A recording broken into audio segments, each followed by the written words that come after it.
মাঝে মাঝে মনে হয় যে বুকটা চিরে দেখিয়ে দিই দেশকে কতটা ভালোবাসি। তারপরেও শুনতে হয় যে মুসলিমরা বাংলাদেশে চলে যা, না হলে পাকিস্তানে চলে যা। কি বলবো, ভিডিওটি শেয়ার করবে বিশেষ করে আমাদের মুসলিম সম্প্রদায়ের মানুষরা, যে আমরাও দেশকে অনেক ভালোবাসি, তারপরেও আমাদেরকে এই কথাগুলি শুনতে হয়। তো পুরো ভিডিওটি বন্ধুরা দেখতে থাকো।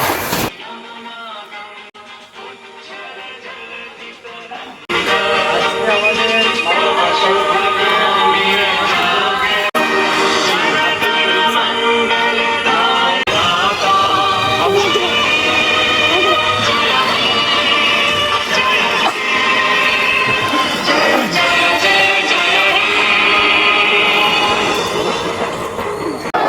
জয় ভারত, নেতাজি কি, মৌলানা আবুল কালাম আজাদ কি, মহাত্মা গান্ধী কি। 15ই আগস্ট 1947 সালের ঠিক আজকের এই দিনটি ভারতবর্ষ ব্রিটিশদের হাত থেকে মুক্ত হয়েছিল এবং স্বাধীন দেশ হিসেবে ঘোষিত হয়েছিল। তো স্বাধীনতার কি জিনিস সেটা আমরা কম বেশি সবাই জানি। এই জায়গা থেকে আজকের দিনে বিস্তারিত বলার কিছু নাই, খুব অল্প কথায় বলার চেষ্টা করছি। দীর্ঘ প্রায় 200 বছর আমরা জানি ভারতবর্ষ ব্রিটিশদের হাতে পদদলিত হয়েছে। 1757 সালে ইংরেজরা যখন সিরাজদৌল্লাকে হারায়, তারপর থেকে ভারতবর্ষের যে স্বাধীনতা ছিল, সেই স্বাধীনতার সূর্য অস্তমিত হয়েছে। 1757 থেকে 1947 সাল, প্রায় 200 বছর ব্রিটিশরা ভারতবর্ষে যা না তা অত্যাচার করেছে।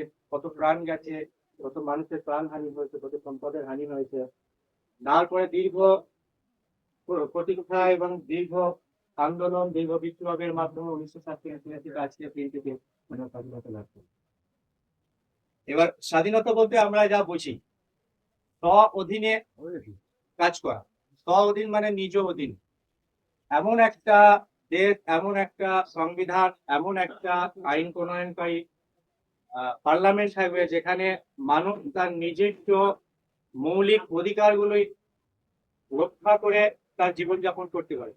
স্বাধীনতার মূল অর্থ এটাই, স্বাধীনভাবে চলাফেরা, স্বাধীনভাবে খাওয়া দাওয়া, স্বাধীনভাবে ঘোরাফেরা, স্বাধীনভাবে ধর্ম পালন করা, স্বাধীনভাবে নিজের কাজের অধিকারকে মেনে নেওয়া, এইগুলোই স্বাধীনতার মূল অর্থ। তখন স্বাধীনতার এইসব জিনিসগুলো তখন ব্রিটিশদের আমলে যখন ছিল, তখন মানুষ তার স্বেচ্ছায় বা তার যে মৌলিক অধিকার ছিল সেগুলোকে বাস্তবায়ন বা রূপায়ণ করতে পারছে না। ব্রিটিশরা যেটা করে দিত সেটাই করতে হতো, আর যেটা মানুষের হতো সেটাই না। বর্তমানে ভারতবর্ষ স্বাধীন হওয়ার পর আমরা আমাদের কর্ম, ধর্ম, চলাফেরা বিষয়ে আমরা আমাদের মনুষ্য হিসেবে যে অধিকার, মৌলিক অধিকার, সেগুলোর খুব প্রতিষ্ঠা করে দিতে কম বেশি পেয়েছি। হয়তো যতটা পারার কথা ছিল ততটা পারিনি, কিন্তু কম বেশি হয়েছে।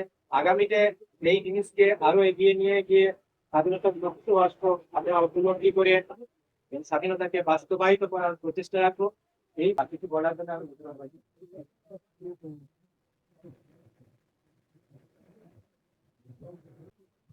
মানে 1947 সালে এই অধিকারটা আমরা পেয়েছি 15ই আগস্ট। তো তার আগে আমরা পরাধীন ছিলাম। সেই পরাধীনটা কাদের অধীনে ছিলাম আমরা, সেটা আমরা সকলেই জানি। কারণ আমাদের 1947 সালে 15ই আগস্ট স্বাধীন হয়েছে। তার আগে আমরা যাদের অধীনে ছিলাম তাদেরকে আমরা সাধারণভাবে ইংরেজ বলতাম। ইংরেজদের শাসনের অধীনে আমরা ছিলাম। সেই তাদের কথা মতো আমাদের চলতে হতো, তাদের কথা মতো আমাদের সব কিছু চলতে হতো। তাদের অধীন থেকে আমরা বেরিয়ে 1947 সালে 15ই আগস্ট আমরা আমাদের ভারতবর্ষ স্বাধীন হয়েছিল। অর্থাৎ আমাদের চলার অধিকারটা আমরা পেয়েছিলাম ওই দিন থেকে। তবে এটা আমরা সাধারণভাবে পাইনি। এর জন্য অনেক কষ্ট করতে হয়েছে, অনেক ত্যাগ করতে হয়েছে, অনেক ব্যক্তিকে শহীদ হতে হয়েছে। তো যাক, এখানে বক্তব্য দীর্ঘায়িত করার কিছু নেই, আমরা সবাই জানি অল্প কিছু উত্তর। তো তাদের জন্য তাদের আত্মার শান্তিকে কামনা করি এবং বড়দের সম্মান জানিয়ে, ছোটদেরকে ভালোবাসা জানিয়ে আমি আমার ছোট বক্তব্য